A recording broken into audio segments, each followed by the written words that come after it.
This first chapter is dedicated to basic infectology.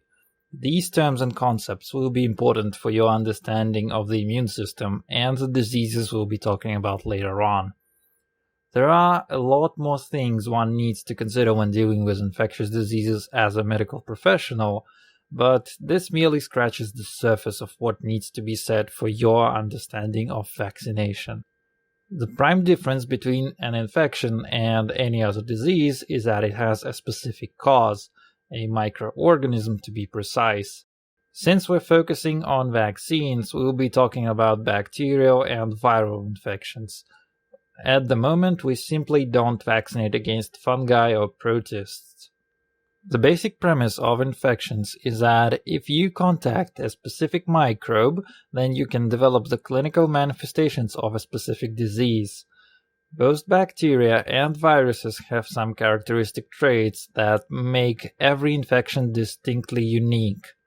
There is no point in discussing those traits right now, as we'll go over them when starting discussing diseases. But on a side note, many of the diseases also present the same way, such as common cold, which can be caused by literally thousands of viruses. And on the other hand, no microbe means no infection. COVID-19 situation has brought this exact principle to attention rather well. With social distancing, masks, and proper hand hygiene, the main routes for virus transmission are neutered, and if the virus can't reach our body, no infection is possible. But it's never just what some disease does to us, it's also how our body tries to fight said disease. Its own defense mechanisms can also be both positive and maladaptive. In hypertension, the person's blood pressure is elevated. For most people, the cause is unknown, and we can only influence some risk factors, such as constant physical and mental stress, obesity, or smoking. But the mechanisms for compensation are also quite maladaptive. Our heart increases in size to contract stronger and push against increased blood vessel resistance, but it also starts to require a lot more blood, and patients can start experiencing heart attack pains if the blood flow is inadequate. Fluid retention due to inhibition of urine production is another mechanism for compensation. If the heart has more blood to pump, it does so better to a certain degree. But fluid retention leads to edema, and in the most dangerous of cases, pulmonary edema, which can leave someone unable to breathe. Fever is another prime example, and a much more suitable one in terms of infectious diseases. Normally, our brain regulates the temperature through a concept of set point. There is a part of our brain that's responsible for keeping our body temperature at a specific number, that mentioned set point, ranging from 36 to 37.5 degrees Celsius as core temperature. This center in our brain adjusts the temperature by using mechanisms that can increase or decrease heat production as well as heat loss.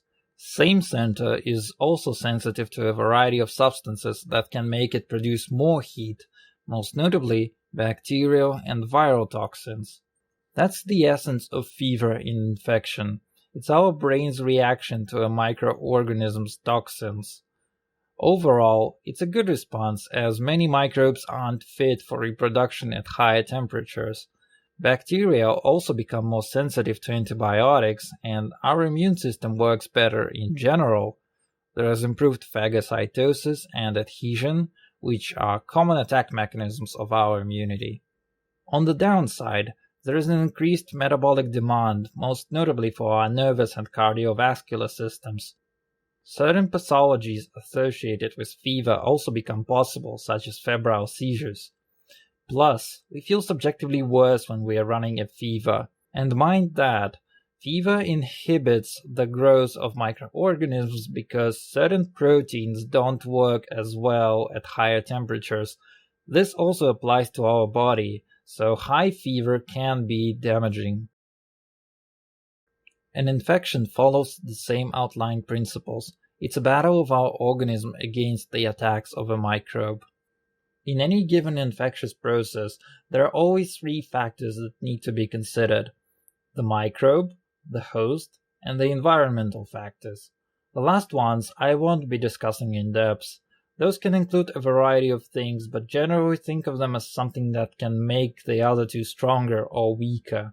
The situation with coronavirus could be considered as a good example of the third pillar. Social distancing, wearing masks and gloves, as well as good infectious control of public places will reduce the spread of any given infection disease. So let's look at the other two now. The microbe is essentially attacking our body, so these are factors determining how offensive it is. First, pathogen dose. Our immune system will resist a lot of pathogens to a certain degree.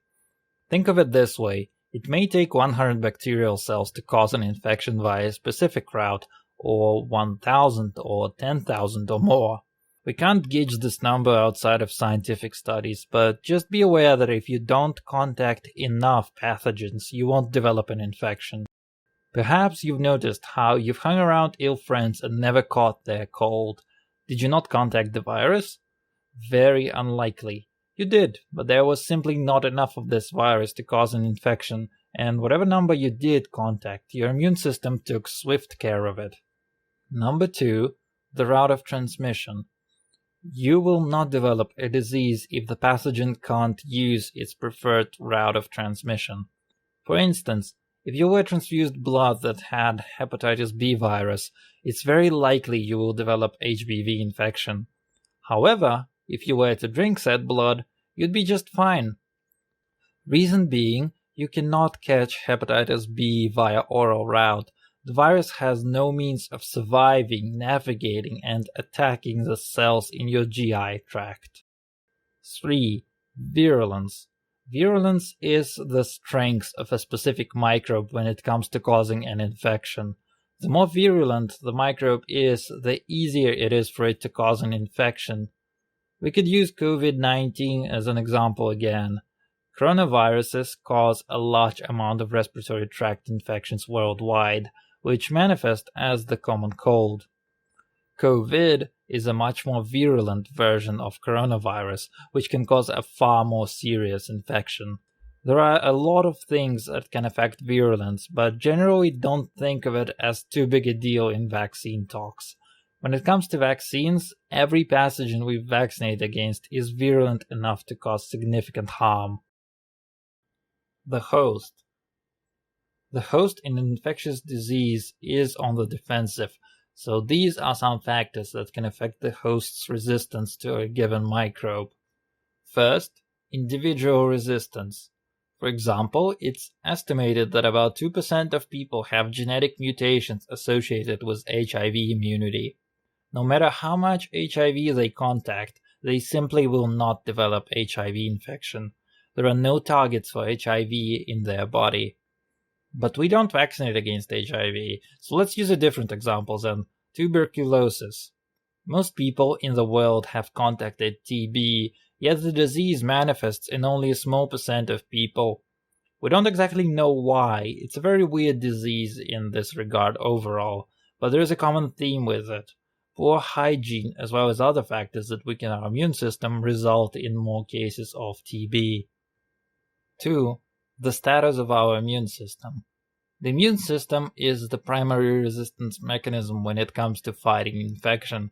The specifics of how it works and what to look out for will be discussed in the following chapters. Needless to say, how our immune system reacts to an infection will generally determine the outcome. 3. Other systems. Other systems can affect how susceptible we are to infections. Our nervous and endocrine systems are generally regarded as the most notable ones, and they can affect our immune status very much.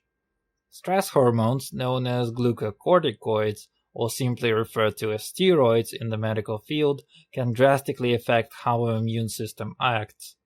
Mind that, these are not the same steroids that weightlifters and bodybuilders refer to and use. When taken at a low dose for a short amount of time, they will cause our bone marrow to release additional white blood cells, ones that help fight off infectious agents.